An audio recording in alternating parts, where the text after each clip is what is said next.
Namaste and good morning, everyone. Let's do some prayers. Om Guru Brahma, Guru Vishnu, Guru Devo Maheshwara, Guru Sakshat Parbrahma, Tasmai Shri Guruve Namaha. Om Bhurbhavasvaha, Tatsavitra Bhargo Devasya Dhimahi, Dhiyo Yo Nah Prachodayat. Asto ma sadgamya, tamso ma jyotirgamya, mrityurma amritam gamya. Om sahna bhavtu, sahna bhunaktu, saviryam karvavahe, tejasvi navadhitamastu, ma vidvishavahe. Om shanti shanti shanti. Om. Let's open our Yoga Vashishta. And we are towards the end of this Upisham Prakarana. So, सर्ग number 75। विवेक विचार द्वारा चित्त का उपशम। उपशम means higher level of peacefulness. उपशम। वशिष्ठ जी बोले, हे राम जी, विवेकी पुरुष को जो भोग निकट आ प्राप्त होते हैं तो भी उनकी इच्छा नहीं करता, क्योंकि उसको उसमें अर्थ बुद्धि नहीं। जैसे चित्र की लिखी हुई सुंदर कमलनी के निकट अली आ प्राप्त होता है तो भी उसकी इच्छा नहीं करता। अली मीन्स भंवरा। हे राम जी, सुख दुख की प्राप्ति और निवृत्ति में इच्छा तब तक होती है जब तक देह अभिमान होता है। जब देह अभिमान निवृत्त हुआ तब कुछ इच्छा नहीं होती। हे राम जी, ममता करके दुख होता है। जब रूप को नेत्र देखता है तब उसको इष्ट मानकर प्रसन्न होता है और अनिष्ट मानकर द्वेष करता है। जैसे बैल भार वाहक की चेष्टा करता है, उसको लाभ और हानि कुछ नहीं, और जिसको उसमें ममत्व होता है वह लाभ हानि का हर्ष शोक करता है। वैसे ही ममत्व से जीव इंद्रियों के विषयों में हर्ष शोकवान होता है। जैसे खार पंख में डूबे तो राजा शोक करे कि मेरे नगर का गधा डूबा है। वे ही ममत्व करके इंद्रियों के विषयों में जीव दुख पाता है। नहीं तो गधा कीचड़ में डूबे तो राजा का क्या नष्ट होता है। हे राम जी, ये इंद्रियां तो अपने विषयों को ग्रहण करती हैं और इनमें जीव तपता है, यही आश्चर्य है। जीव जिन विषयों की चेष्टा और इच्छा करता है वे क्षण में नष्ट हो जाते हैं। हे राम जी, जो मार्ग में किसी के साथ स्नेह हो जाता है तो ममत्व और प्यार से दुख होता है। जो शरीर में ममत्व करेगा उसको दुख क्यों ना होगा। चाहे कैसा ही बुद्धिमान हो या सूरमा हो तो भी संग से बद्ध होता ही है। अर्थात Shri, what is mamatva means? I'm not getting. Mineness. Like Mineness. Okay. Okay. Thank you. Okay? Thank you. Mamatva. Yeah. See, why do we get attached to our children? हम सोचते हैं कि वो हमारे हैं। Okay. है ना? ये हमारा ममत्व is the cause. That's why it's often said that हमारे थ्रू बच्चे पैदा हुए हैं, हमारे नहीं हैं। Okay, so ममत्व। चाहे कैसा ही बुद्धिमान हो या सूरमा हो तो भी सूरमा बुद्धिमान means strong with the intellect, Surma means strong with the body, so बलशाली हो तो भी संग से बद्ध होता ही है। अर्थात इंद्रियों के विषयों का अहम मम भाव ग्रहण करेगा तो उनका नाश होने से वह भी नष्ट होगा। जिन नेत्रों का विषय रूप है वे नेत्र साक्षी होकर रूप को ग्रहण करते हैं, और जो जीव ऐसा मूर्ख है कि औरों के धर्म आप में मान लेता है और उनमें जलता रहता है। जैसे ब्रह्म दृष्टि से आकाश में मोर पुच्छवत वृक्ष और दूसरा चंद्र भासता है, वैसे ही मूर्खता से जीव इंद्रियों के धर्म अपने में मान लेता है। ओके, हम इंद्रियां नहीं है, इंद्रियां हमें दी गई हैं। ओके, सो इंद्रियों का धर्म है ये कर्म करना। Okay, so keeping that distinction, this body, these senses are my equipment. I am not them. जैसे घर है, हम कोई घर तो नहीं है ना। So this distinction should be kept in our mind. जैसे इंद्रियों का साक्षी होकर जीव विषयों को ग्रहण करता है, वैसे ही चित्त भी अभिमान से रहित साक्षी होकर ग्रहण करे तो राग द्वेष से तप्त ना हो। जैसे जल में चक्र और तरंगे फुरती दिखाई पड़ती हैं, वैसे ही इंद्रियों में और इंद्रियां फुर आती हैं। आधार आधाय से इनका संबंध होता है और चित्त इनके साथ मिलकर व्याकुल होता है। रूप, इंद्रिय और मन इनका परस्पर भिन्न भाव है। जैसे मुख, दर्पण और प्रतिबिंब भिन्न भिन्न असंग हैं, वैसे ही ये भी भिन्न भिन्न असंग हैं, परंतु अज्ञान से मिले हुए भासते हैं। So they are all separate, but we just make them one. जैसे लाख से सोने, रूपे और चीनी का संयोग होता है, वैसे ही अज्ञान से रूप, अवलोक और मनस्कार का संयोग होता है। जब ज्ञान अग्नि से अज्ञान रूपी लाख जल जाए, तब परस्पर सब भिन्न भिन्न हो जाते हैं और फिर किसी का दुख सुख किसी को नहीं व्यापता।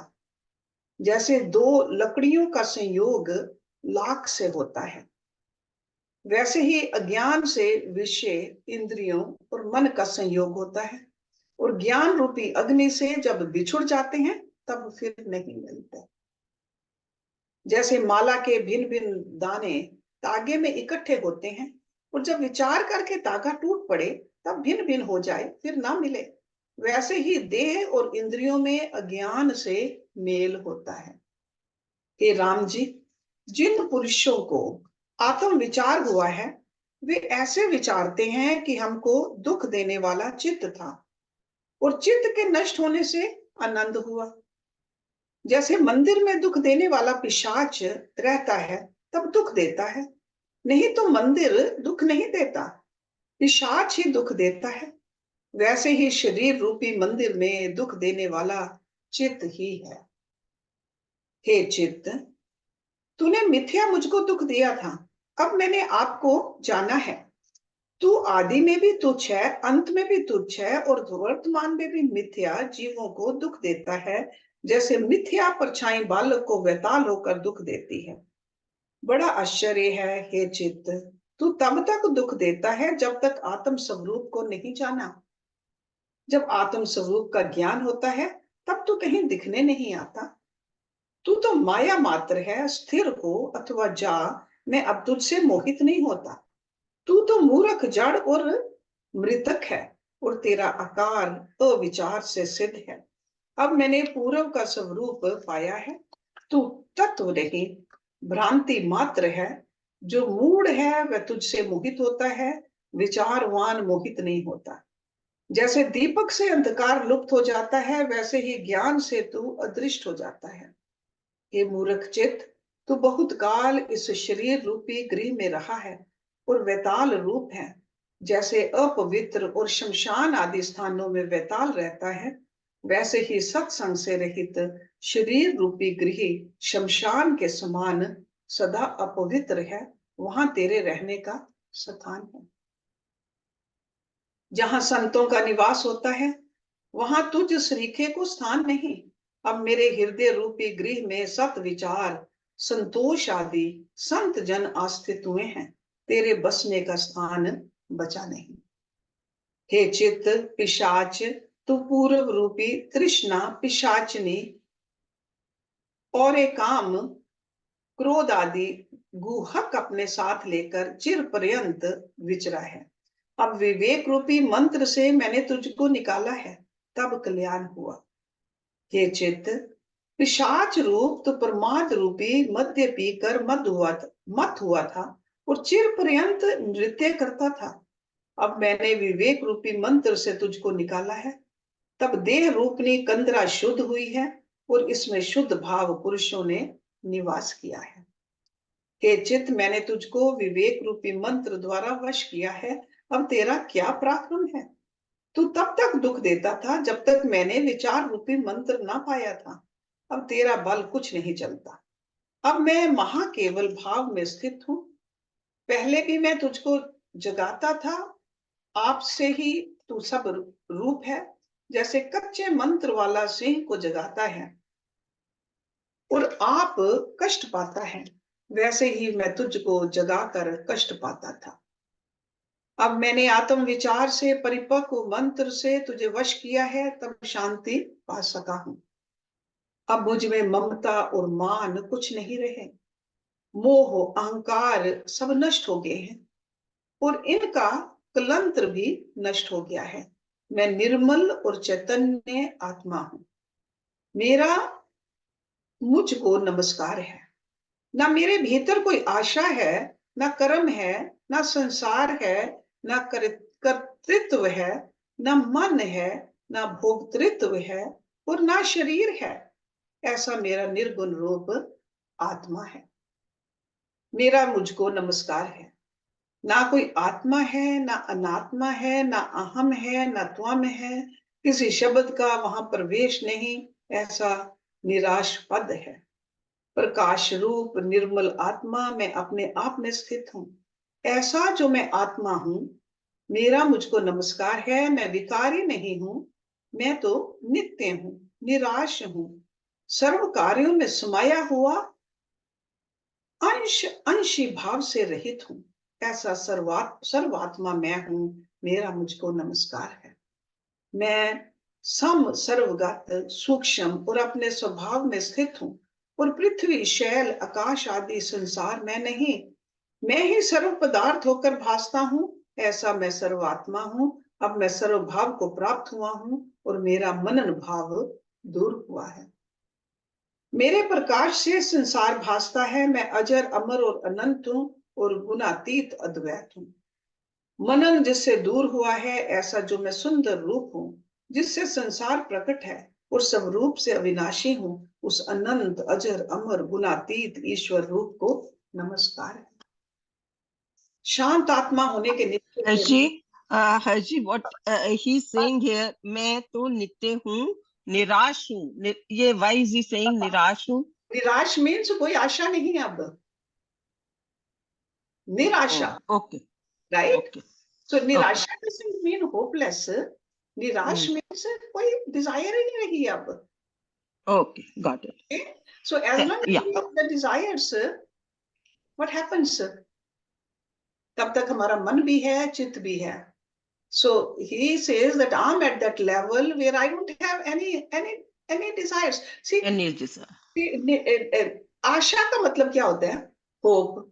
Hope is always about the future. Right. Right?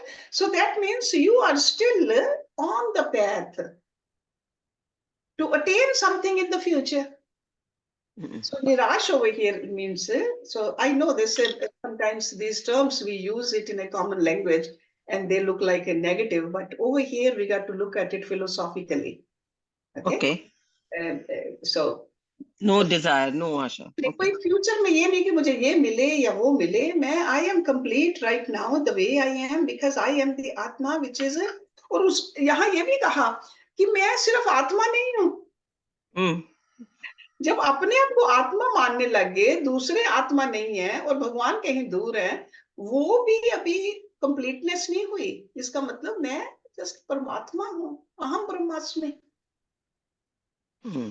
आत्मा और परमात्मा का भी डिफरेंस खत्म हो गया।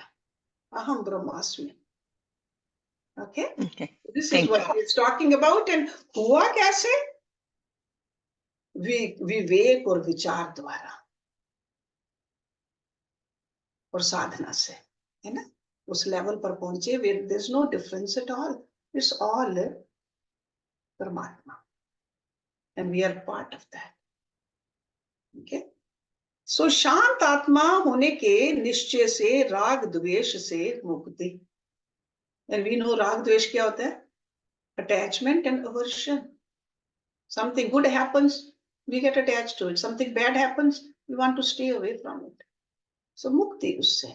What is that is okay. Vashishtha ji बोले, हे राम जी, इस प्रकार विचार कर तत्ववेता आत्मा को सम्यक जानते हैं, तुम भी आत्म विचार का आश्रय करके आत्म पद में स्थित रहो।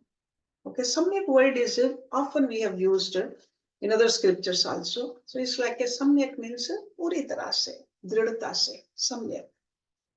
ये विश्व सब आत्म रूप है, ऐसे जानकर चित्त से विश्व की सत्यता को त्याग दो।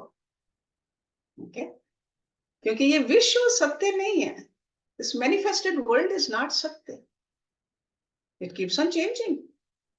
जब ऐसे विचार करे तब चित्त कहाँ है?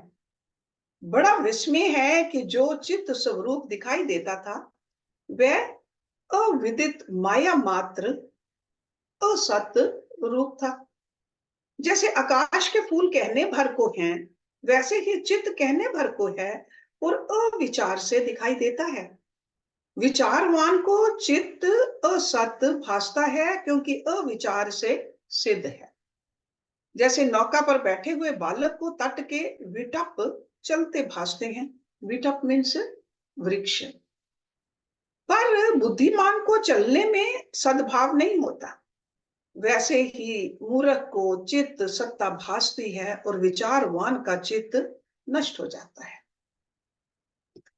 जब मूर्खता रूप भ्रम शांत होता है तब चित्त कहीं नहीं पाया जाता। जैसे बालक चक्र पर चढ़ा हुआ फिरता है तो पर्वत आदि पदार्थ उसको भ्रमते भासते हैं, और जब चक्र ठहर जाता है तब पर्वत आदि पदार्थ अचल भासते हैं।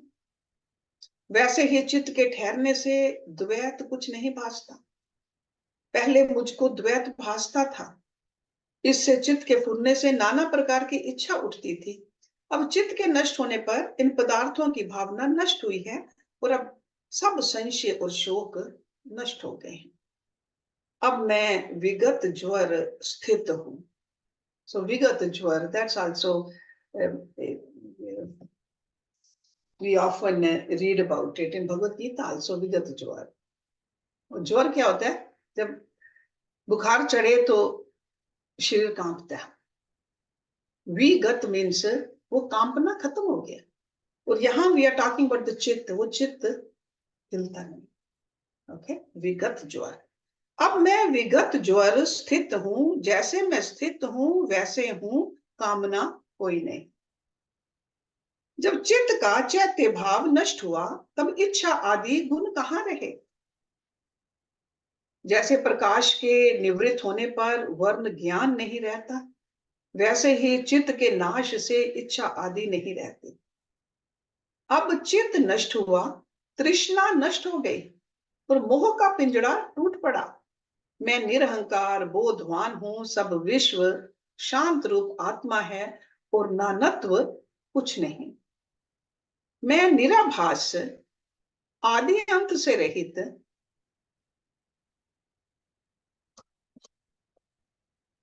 अनंत पद को प्राप्त हुआ। मेरा सर्वगत सूक्ष्म आत्म तत्व अपना आप है और मैं उसमें स्थित हूं। इन विचारों से अब क्या प्रयोजन है? जब तक आपको मैं देह जानता था तब तक ये विचार मूर्ख अवस्था में थे। अब मैं अमित निराकार केवल परमानंद सच्चिदानंद को प्राप्त हुआ हूं। पहले मैं चित्त रूपी वेताल को आप ही जगाता था और आप ही दुखी होता था। अब विचार रूपी मंत्र से मैंने इसको नष्ट किया है और निर्णय से अपने स्वरूप को प्राप्त हुआ हूं। मैं शांत आत्मा अपने आप में स्थित हूं। हे राम जी, जिसको ये निश्चय प्राप्त हुआ है वह निर्द्वंद राग द्वेष से रहित होकर स्थित होता है और प्रकृत कर्म करता है, पर मान मद से रहित आनंद से परिपूर्ण होता है। सो अपनी ड्यूटीज करता रहता है पर अहंकार नहीं, अपना मान नहीं। जैसे शरत काल की रात्रि को पूर्णमासी का मयंक अमृत से पूर्ण होता है, और मयंक अगेन मीन्स चंद्रमा, द मून, वैसे ही प्रकृत आचार कार्य करता ज्ञानवान का हृदय शांत पूर्ण आत्मा है। एकाग्रता की सिद्धि के लिए वितव मुनि का मन व इंद्रियों को बोधित करना। वशिष्ठ जी बोले, हे राम जी, ये विचार वेद विदों ने कहा है। आदिकाल में मुझसे ब्रह्मा जी ने यही विचार विंध्याचल पर्वत पर कहा था। इसी विचार से मैं परम पद में स्थित हुआ हूं। See, all these rishis, they give credit to their guru, right? So यहाँ ब्रह्मा जी से कहते मैंने उनसे सीखा, उनसे पता लगा मुझे भी। इसी दृष्टि का आश्रय करके आत्म विचार के सहारे तम रूपी संसार सागर से तर जाओ। हे राम जी, इस पर एक और परम दृष्टि सुनो। वह दृष्टि परम पद को प्राप्त करने वाली है। जिस प्रकार वितव मुनीश्वर विचार करके निशंक स्थित हुआ है, वह सुनो। See, from somebody else's life, we can learn a lot. So that's why these stories are very important. These are not just the stories, that's the history. History. Unfortunately, we did not learn this history, the real history. Okay? जिस प्रकार वितव मुनीश्वर विचार करके निशंक स्थित हुआ है, वह सुनो। महातेजवान वितव मुनीश्वर ने संसार के आदि व्याधि रोग से वैराग्य किया और नंगा होकर पर्वतों की कंदराओं में विचरने लगा। जैसे सूर्य सुमेरु पर्वत के चतुर्दिक घूमता है, चतुर्दिक मीन्स चारों तरफ, वैसे ही वह विचरने लगा और संसार की क्रिया को दुख रूप विचारता था कि बड़े भ्रम देने वाली है। ऐसे जानकर निर्विकल्प समाधि की इच्छा कर उसने अपने व्यवहार को त्याग दिया और अपनी गौर कुटी त्याग कर और केले के पत्रों की आसनी बनाकर बैठा। So even he gave up the little kutia also. जैसे भ्रमर कमल को त्याग कर नील कमल पर जा बैठता है, वैसे ही गौर कुटी को त्याग कर वह श्याम कुटी में जा बैठा। नीचे उसने कुछ बिछाया, उस पर मृगछाला बिछाया और उस पर पद्मासन लगाकर बैठा, और जैसे मेघ जल त्याग कर शुद्ध मौन स्थित होता है, वैसे ही और क्रिया को त्याग कर शांति के निमित्त मौन स्थित हुआ। हाथों को तले कर, मुख ऊपर कर और ग्रीवा को सीधी करके स्थित हुआ। सो हाथों को तले कर मीन्स एक दूसरे के ऊपर रखकर, जैसे बैठते हैं ना, ध्यान में बैठते हैं, one hand over the other. ग्रीवा को सीधी करके स्थित हुआ और इंद्रियों की वृत्ति को रोक फिर मन की वृत्ति को भी रोका। See, we start from the gross, make the body still, then make the senses still, then make your mind still. So the grosser is easier to bring it to stillness. जैसे एक डला बर्फ का हो, उसको एक जगह रख दो, वहीं पड़ा रहेगा जब तक पिघलता नहीं। जब पिघल जाए पानी फैल जाता है। जब और सूक्ष्म हुआ, भाप बन गई, it will go everywhere. So it's easier to control the grosser. So that's why it's good to have a control of the body, then the senses, then the mind, and that's what he did. So इंद्रियों की वृत्ति को रोककर फिर मन की वृत्ति को भी रोका। जैसे सुमेरु की कंदरा में सूर्य का प्रकाश बाहर से मिट जाता है, वैसे ही इंद्रियों की रोकी वृत्ति बाहर से भी मिट जाती है और हृदय से भी विषयों के चिंतन का उसने त्याग किया। इस प्रकार वह क्रम करके स्थित हुआ। जब मन निकल जाए तब वह कहे कि बड़ा आश्चर्य है, मन महा चपल है कि मैं स्थित करता हूं तो फिर निकल भागता है। Okay, we are all familiar with that. Body we can still, senses somehow we can control, but मन भागता रहता है। जितना कंट्रोल करो उतना ज्यादा भागता है। जैसे सूखा पत्ता लहर में पड़ा नहीं ठहरता, वैसे ही मन एक क्षण भी नहीं ठहरता, सर्वदा इंद्रियों के विषयों की ओर धावता है। जैसे गेंद को जैसे जैसे ताड़ना करते हैं वैसे वैसे उछलता है, वैसे ही इस मूर्ख मन को जिस जिस ओर से खींचता हूं उसी उसी ओर फिर भागता है और उन्मत्त हाथी की भांति झूमता है। उन्मत्त होता है मदहोश हाथी। जो गंध की ओर से खींचता हूं तो गंध की ओर चला जाता है, स्थित कदापि नहीं होता। जैसे वानर कभी किसी डाल पर और कभी किसी डाल पर जा बैठता है, इसी प्रकार मूर्ख मन भी शब्द, स्पर्श, रूप, रस, गंध की ओर भागता है, स्थिर नहीं होता। इसके ग्रहण करने के पंच स्थान हैं। जिन मार्गों से विषयों को ग्रहण करता है वे पंच ज्ञान इंद्रियां हैं। और मूर्ख मन तो किस लिए विषयों की ओर भागता है? ये तो आप जड़ और असत रूप भ्रांति मात्र है, तो इनसे शांति को कैसे पाएगा? इनमें चपलता से इच्छा करना अनर्थ का कारण है। जैसे जैसे इनके अर्थों को ग्रहण करेगा वैसे वैसे दुख के समुद्र को प्राप्त होगा। ये विषय जड़ और असत रूप है और तू भी जड़ है। जैसे मृग तृष्णा की नदी असत होती है वैसे ही ये भी असत रूप है। हे मन, ये तो सब असार रूप है। तू भी इंद्रियों सहित जड़ रूप है। तू कर्तृत्व का अभिमान क्यों करता है? सबका कर्ता चिदानंद आत्म भगवान सदा साक्षी है। वैसे ही आत्मा भी साक्षी है, तू क्यों वृथा तप्त होता है? जैसे सूर्य सबकी क्रियाओं को कराता साक्षी है वैसे ही आत्मा साक्षी है और सब विश्व भ्रांति मात्र है। जैसे अज्ञान से रस्सी में सांप भासता है वैसे ही अज्ञान से आत्मा में विश्व भासता है। जैसे आकाश और पाताल का संबंध कुछ नहीं होता, ब्राह्मण और चंडाल का संयोग नहीं होता और सूर्य और तम का संबंध नहीं होता, वैसे आत्मा चित्त और इंद्रियों का संबंध नहीं होता। आत्मा सत्ता मात्र है और ये जड़ और असत रूप है, इनका संबंध कैसे हो? आत्मा सबसे न्यारा साक्षी है। जैसे सूर्य सब जनों से न्यारा रहता है वैसे ही आत्मा सबसे न्यारा साक्षी है। हे चित्त, तू तो मूर्ख है। विषय रूपी चबेने में राग करके सब ओर से भक्षण करता भी कदापि तृप्त नहीं होता और तू विचार रूप मिथ्या श्वान की तरह चेष्टा करता है। तेरे साथ हमको कुछ प्रयोजन नहीं।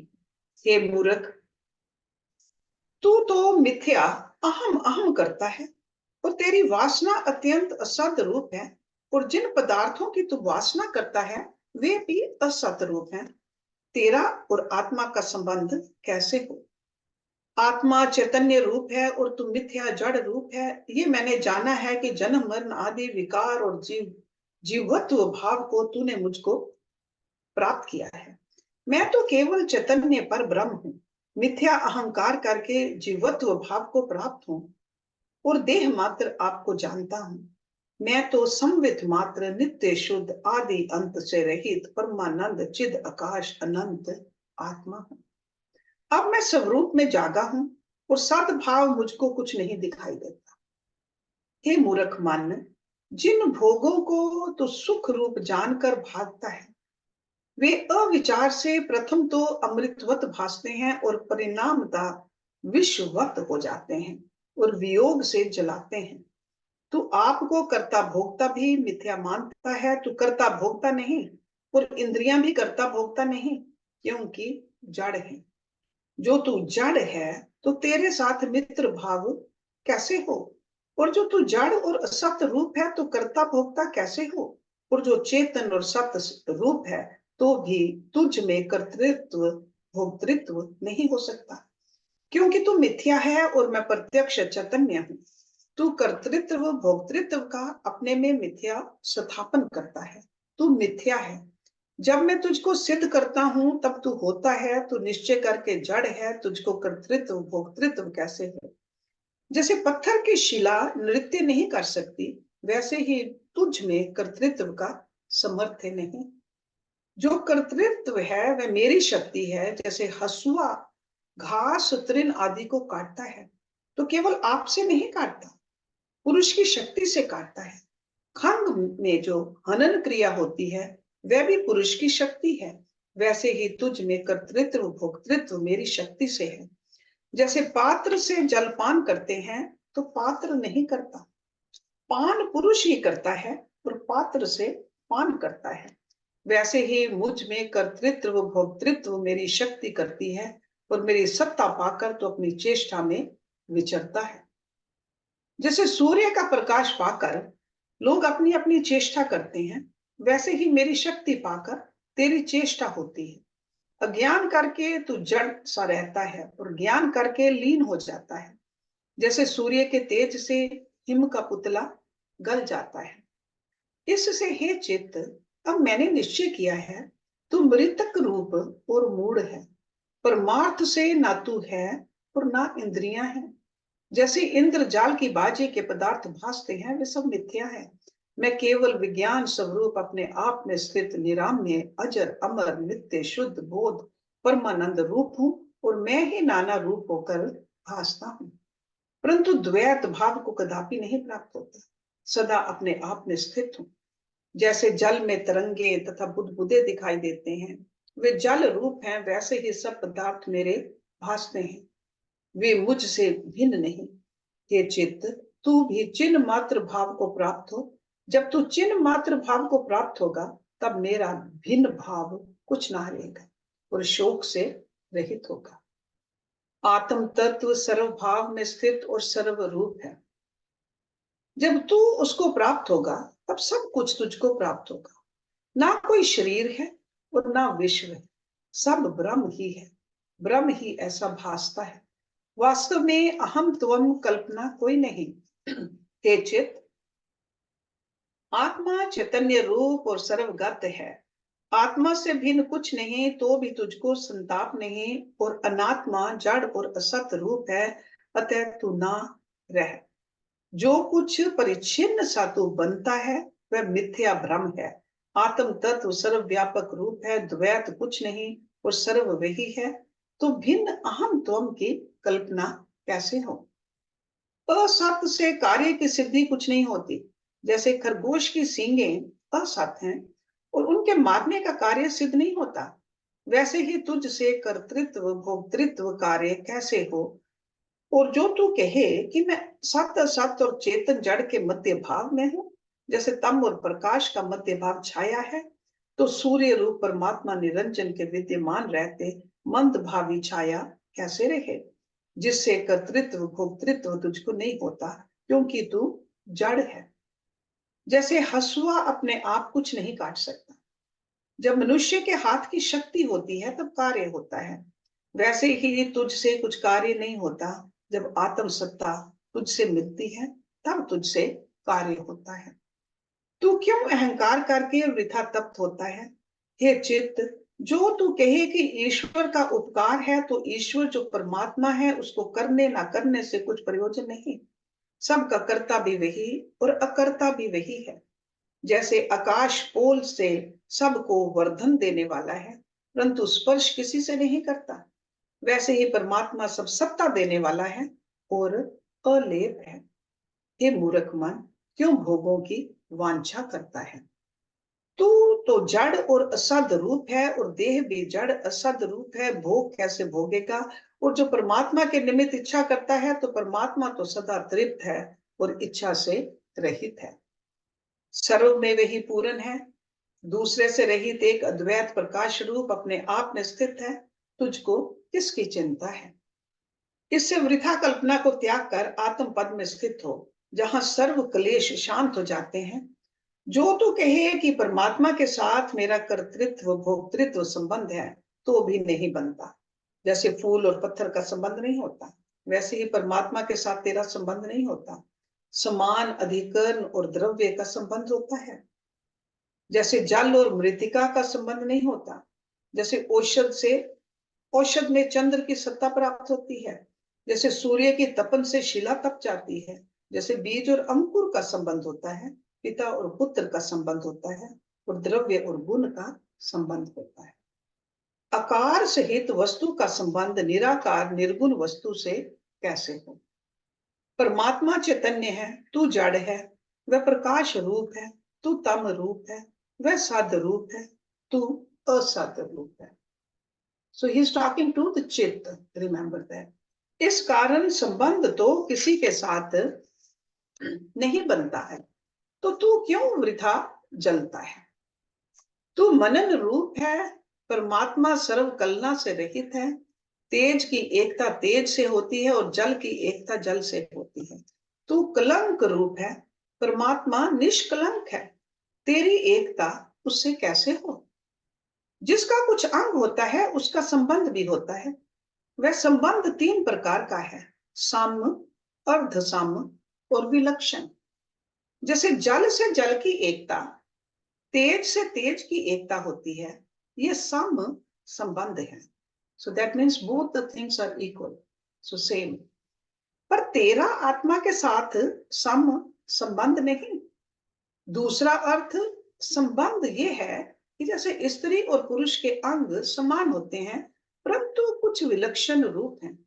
ये अर्ध साम्य संबंध भी तेरा और आत्मा का नहीं। कुछ अन्य की भांति भी तेरा संबंध नहीं। जैसे जल और दूध का संबंध होता है, वैसे भी तेरा संबंध नहीं। और जो अत्यंत विलक्षण है, उनकी तरह भी तेरा संबंध नहीं। जैसे काष्ठ और लाख, पुरुष और हाथी, घोड़ा आदि का संबंध नहीं। आधार अध्यायवत भी तेरा संबंध नहीं।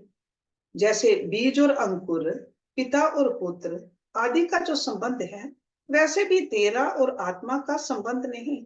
क्योंकि संबंध उसका होता है जिसके साथ कुछ भी अंग मिलता है। जिसका कोई अंग नहीं मिलता और परस्पर विरोध हो, उसका संबंध कैसे कहें? कोई कहे कि खरगोश के सींग पर अमृत का चंद्र बैठा है, या तम और प्रकाश इकट्ठे हैं, तो जैसे ये नहीं बनता, वैसे ही आत्मा के साथ देह, मन और इंद्रियों का संबंध नहीं बनता। क्योंकि आत्मा सर्वकलना से अतीत, नित्य, शुद्ध, अद्वैत और प्रकाश रूप है, और मन आदि जड़, असत, मिथ्या और तम रूप है।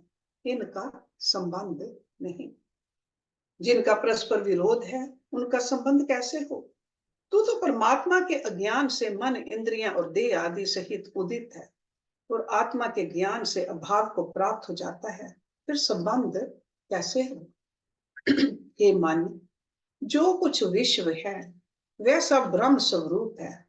द्वैत नहीं और अहम त्वम की कल्पना भी कोई नहीं।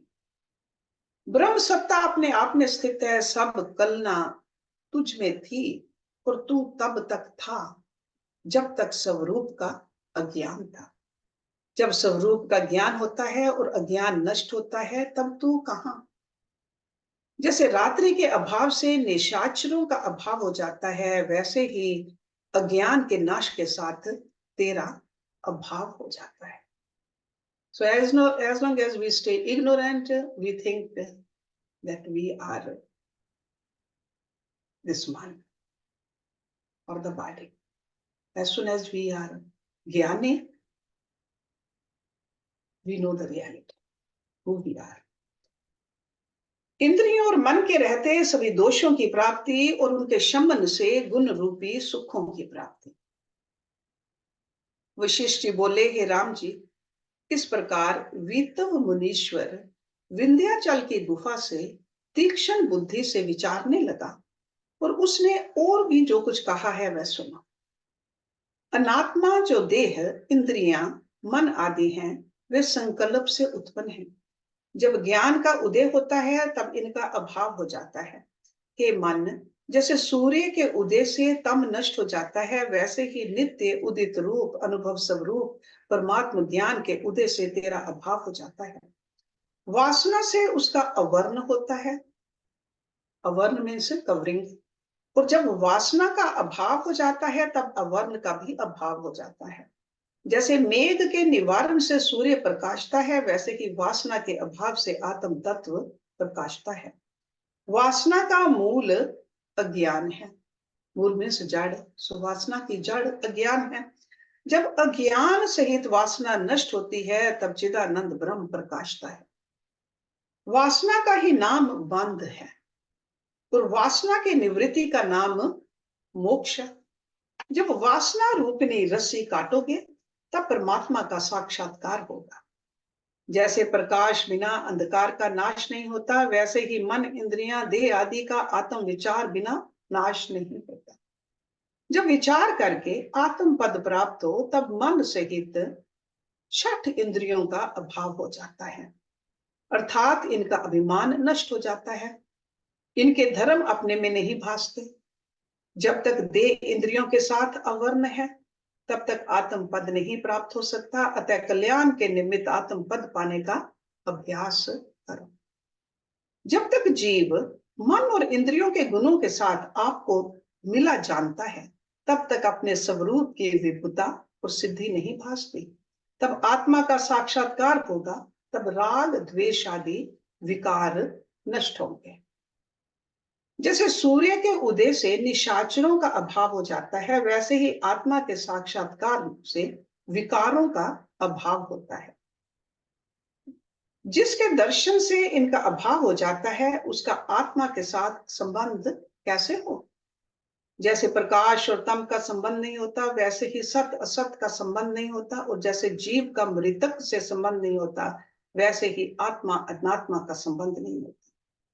आत्मा सर्वकल्पना से रहित है और मन आदि सर्वकल्पना रूप है। कहाँ ये मूक जड़ और अनात्मा रूप, और कहाँ नित्य चेतन प्रकाश निराकार आत्मा रूप, इनका परस्पर विरोधी रूप है, तो संबंध कैसे बने? ये तो निश्चय करके अनर्थ के कारण है। जब तक इनका अभिमान है, तब तक विश्व दुख रूप है, और जब इनका वियोग हो, तब विश्व परमात्मा रूप होता है। जब तक आत्मा का अज्ञान है, तब तक मनुष्य अपने आप को इनमें मिला देखता है और दुख पाता है, और जब आत्मा का ज्ञान होता है, तब अपने साथ इनका संयोग नहीं देखता। ये मैंने निश्चय करके जाना है कि इंद्रियों और मन के संयोग से विश्व भासता है, और जब इंद्रियों का समूह नष्ट हो जाता है, तब विश्व परमात्म रूप हो जाता है। मैं जो आत्मा मन और इंद्रियों को इकट्ठा जानता था, वह परमाद रूपी मद के पान से मत हुए मन से जानता था। अब आत्म विचार से मन नष्ट हुआ, तब सुखी हुआ। जो विष को पान करके मूर्छित हो, वह तो बनता है, परंतु पान किए बिना मूर्छित हो तो आश्चर्य है। इससे यदि अनात्मा का इसके साथ संयोग होता तो सुख दुख करके राग द्वेषवान होना भी बनता, पर आत्मा तो सुख दुख का साक्षी भूत है। सुख का संयोग ही जिससे नहीं और राग द्वेष से जलता है, तो महामूर्खता है। आत्मा तो सुख दुख का साक्षी भूत है, जैसे उसके आगे अभ्यास होता है, वैसा ही भासता है। विपर्य भाव को कदापि नहीं प्राप्त होता। विपर्य मीन्स उल्टा। सुख दुख में मूर्ख मन राग द्वेष युक्त होता है। आत्मा तो सदा साक्षी भूत क्षीण वृत्ति है, उसके साथ इंद्रियों का संयोग कैसे हो? अब जो संयोग का अभाव सिद्ध हुआ, तो आत्मा में कर्तृत्व भोक्तृत्व कैसे कहें? जहां चित्त कलना होती है, वहां कर्तृत्व भोक्तृत्व भी होता है, और जहां चित्त कलना का अभाव है, वहां कर्तृत्व भोक्तृत्व का भी अभाव है। ऐसा निष्कलंक आत्म तत्व मैं हूं कि ना करता हूं, ना भोगता हूं, ना मेरे बंध हैं, ना मोक्ष है, ना हंता हूं, ना अहंता हूं। मैं सर्वात्मा अलेप रूप हूं। हे मन, तू भी मैं हूं, और पृथ्वी जल तेज वायु आकाश पांचों तत्व भी मैं ही हूं। इस प्रकार निर्णय करके जिसने धारा है, वह मोह को नहीं प्राप्त होता। जो अहम अभिमान करने वाला आत्मा से अपने आप को भिन्न जानता है, वह दुखी होता है, और जब अपने स्वभाव में स्थित होता है, तब परम सुखी होता है। अतः जिसको कल्याण की इच्छा हो, उसको एक आत्म परायण होना चाहिए। जीव जब स्वरूप त्याग कर संकल्प की ओर भागता है, तब दुखों के समूह को प्राप्त होता है। हे चित्त, जो तू अपने में कर्तृत्व देखता था, वह इंद्रियों के सहित जड़ रूप पत्थर के समान है। जैसे आकाश में पवन नहीं लगता, वैसे ही तुझसे कर्तृत्व नहीं होता। जब स्वरूप का प्रमाद होता है, तब जीव चित्त आदि से अपने आप को मिला जानता है, और चित्त आदि आत्मा की सत्ता पाकर चेतन होता है। जैसे अग्नि की सत्ता पाकर लोहा भी जला सकता है, वैसे ही तुम आत्मा की सत्ता पाकर कर्तृत्व भोक्तृत्व में समर्थ होते हो। जब आत्म विचार करके स्वरूप का साक्षात्कार होता है, अज्ञान वृत्ति दूर होती है और मन आदि का वियोग होता है, तब सर्व कलना से रहित हुआ केवल मोक्ष रूप आत्मा होता है और कर्तृत्व भोक्तृत्व का अभाव हो जाता है। जैसे आकाश में अरुणिमा का अभाव है, वैसे ही आत्मा में कर्तृत्व का अभाव है। सब विश्व आत्म स्वरूप भासता है। जैसे समुद्र तरंग आदि नाना रूप से होते हैं, पर सब जल रूप हैं, भिन्न नहीं। वैसे ही सर्व जगत आत्मा रूप है, आत्मा से भिन्न नहीं। सच्चिदानंद आत्मा में अपने आप में स्थित हूं और मुझ में द्वैत कलना कोई नहीं। जैसे समुद्र उष्णता से रहित है, वैसे ही परमात्मा सर्व कलना से रहित है। और जैसे आकाश में वन नहीं होता, वैसे ही परमात्मा में कलना नहीं होती। वह संवेदन से रहित संवित मात्र सर्वात्मा है। जब उसका साक्षात्कार होता है, तब अहम त्वम आदि कलना का अभाव हो जाता है। वह अनादि अरूप सर्वगत सदा अपने आप में स्थित है। ऐसा जो अद्वैत तत्व है, उसको द्वैत कल्पना आरोपने को कौन समर्थ है? ऐसा कौन है जो आकाश में ऋग्वेद लिखे? नित्य उद्यत सर्व का सार अद्वैत आत्मा है, उसमें द्वैत का अभाव है और सब में पूर्ण निर्मल नित्य आनंद रूप है। ऐसे आत्मा को अब मैं प्राप्त हुआ हूं। संसार का सुख दुख अब नष्ट हुआ है, सम शांत रूप हुआ हूं। Let's stop it here. So we still have more message from this Vitav Muni in the next chapters also, and we'll look at it next week. Om Purnamada Purnamidam Purnat Purnamudachyate Purnasya Purnamadaye Purnameva Vashishyate. Om Shanti Shanti Shanti Om.